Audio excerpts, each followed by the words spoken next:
Et gros comme toi, ça m'a toujours fait rigoler. Parce que quand ça dégringole, ça fait un de ces boucans. Mais j'adore l'abstrait.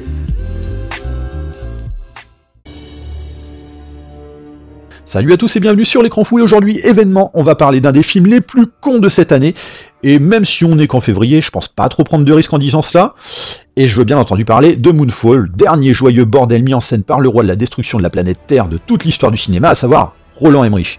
Alors le pitch est simple, le titre à lui seul le résumé, en raison d'un phénomène étrange, la Lune est sur le point de faire un bisou à la Terre, et donc ça fout la merde. Du coup, on envoie une équipe d'astronautes et de nerds, ok. On va donc les envoyer tenter de sauver notre monde de l'extinction définitive. Et voilà. Alors moi, le cinéma de Roland Emmerich, je trouve que c'est généralement un cinéma extrêmement généreux, parce qu'en fait, un peu comme Michael Bay, il met en scène ces films comme un gosse qui joue avec ses jouets. Ça explose de partout, ça vole dans tous les sens, c'est une putain d'éclate visuelle, quoi. Sauf que le scénario, en fait, il est écrit par le même gosse. Ce qui fait qu'on se retrouve souvent avec des personnages plus clichés tumeurs, des sous-intrigues et situations débiles à souhait, et une attitude au non-sens qui dépasse l'entendement. Et très souvent le cadre de départ. Et je l'avoue sans crainte, l'un de mes plus gros plaisirs coupables, c'est évidemment Independence Day, qui est sorti quand j'étais tout jeune ado, donc forcément ça résonne en moi comme un film charnière de cette époque, le genre de film doudou. Mais le problème d'Emmerich ces derniers temps, c'est que les studios ne lui donnent plus autant de crédit qu'avant, déjà parce qu'ils préfèrent tous foutre 150 millions de dollars dans un film super-héroïque qui va leur en rapporter au moins 4 fois plus, plutôt qu'un film catastrophe. Mais aussi parce que Emmerich, il s'embourbe vraiment depuis trop longtemps dans la crétinerie notoire, qu'il sait pourtant que ça lui a pas toujours fait bonne presse, notamment avec Godzilla et 2012, mais qu'il s'entête à vouloir faire encore pire à chaque fois qu'il en a l'occasion. Ça a été le cas avec son médiocre Independence Day Resurgence, que pourtant j'attendais énormément, puisque c'était la suite d'un de mes films préférés de quand j'étais gamin. Et donc, Emmerich qui a fini par enterrer toute chance de développer une trilogie Independence Day comme il l'envisageait. Midway, j'en parle pas, et alors pour ce qui est de Moonfall, on va y venir. Mais l'autre gros problème, c'est que dernièrement, avec Emmerich, sur ses gros blockbusters, si t'avais vu les trailers, en gros t'avais vu tout ce que ces films avaient à offrir de spectaculaire. Et du coup, tout ce qui en ressortait et qui prédominait sur l'ensemble du film, c'était effectivement l'idiotie ambiante.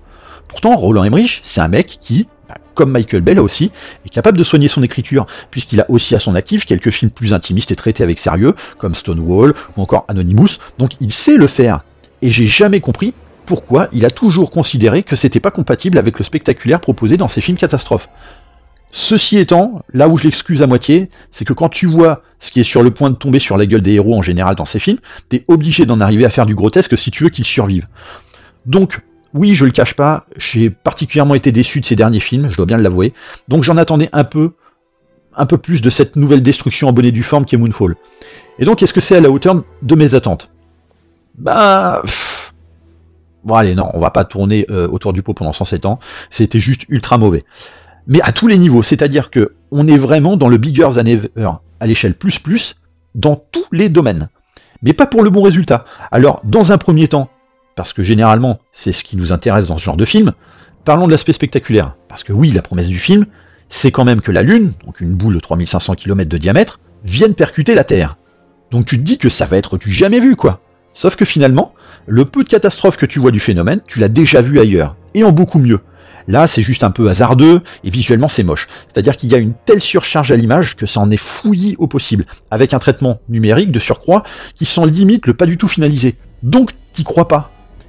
Et donc en plus, vu qu'on est dans le bigger than ever, comme je disais, ça donne lieu à des trucs totalement impossibles. Alors attention, je suis pas en train de dire que je savais pas à quoi m'attendre. Mais sauf que, contrairement à du Fast and Furious, qui va te faire voler des bagnoles dans l'espace, mais qui a toute légitimité à le faire, parce qu'il a aucune prétention intellectuelle avec du scénario neuneux, là, on te pose une situation qui résulte de faits et discours scientifiques, donc tu te dois d'avoir un minimum de cohérence avec ton propos. Et c'était tout le problème avec 2012, qui n'en avait justement jamais. Et donc, on a droit à des séquences d'action totalement impossibles, qui font que tu peux pas te sentir concerné en tant que spectateur par l'impact de la catastrophe présentée dans le film. Parce que c'est impossible d'y croire. Les mecs, ils survivent à tout ce qui aurait pu les avoir tués 12 fois en une minute, avec, je sais pas, par exemple, des bagnoles qui font des ricochets sur des plateformes de terre en lévitation, alors que toi, dans la vraie vie, tu te prends un trottoir, t'as flingué l'essieu de ta bagnole. Et c'est dommage, parce que justement, le spectacle, c'est censé être la pierre angulaire de Moonfall.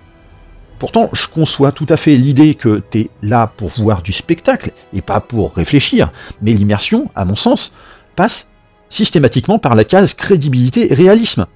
Et pire que tout, quand t'as la lune qui est sur le point de te tomber sur la tronche et que t'as des mecs, leur priorité c'est de s'attaquer à des gens au point que ça nous amène à une course-poursuite dans un décor de pierre en fusion qui tombe de partout, mais non, la priorité c'est la course-poursuite en bagnole. Donc v'là tout le fiasco, quoi. Et alors, en plus, c'est révélateur de la bêtise humaine dans le film. C'est-à-dire qu'on a le sentiment que les humains, notamment dans ce film, ce sont les gens que tu vois dans Don't Look Up. Des débiles notoires qui restent conditionnés à l'idiotie qu'on essaie de leur véhiculer.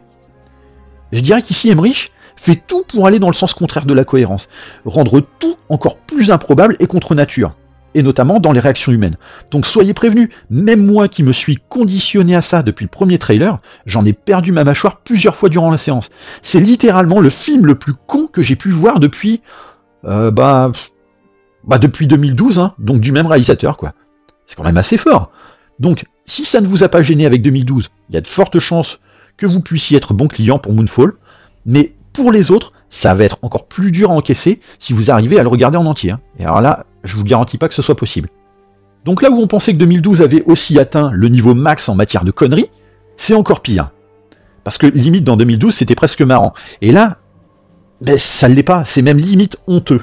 Bon, évidemment, on va pas déroger aux éternels clichés auxquels il recourt à chaque fois dans ses films catastrophes, mais là, faut s'accrocher quoi, parce qu'il a battu le record. Ensuite, l'un des problèmes récurrents d'Emmerich dans ses films catastrophes, même si tu sais à quoi tu t'attends de manière générale, c'est celui de l'attachement.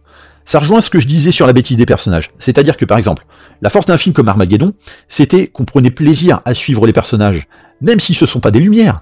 Mais ils peuvent être touchants, drôles, etc. On a forcément de l'affection pour eux, de l'empathie. Et la force de B, avec ce film, c'est qu'il considère ces personnages comme sacrifiables.